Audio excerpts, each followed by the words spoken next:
কিরে, আমার তো সময় হয়ে এলো আসার, কিন্তু কি করে যাব বল দেখি।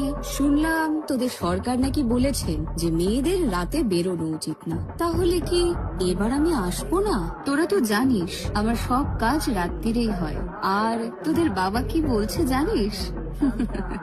বলছে আমি নাকি রাগ কন্ট্রোল করতে পারি না, কোনো অধর্মকে মেনে নিতে পারি না, রেগে গেলেই তো দেব গলায় খানাটা বসিয়ে।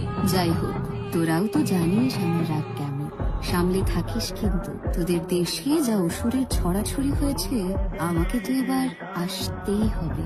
তাহলে রেডি তো?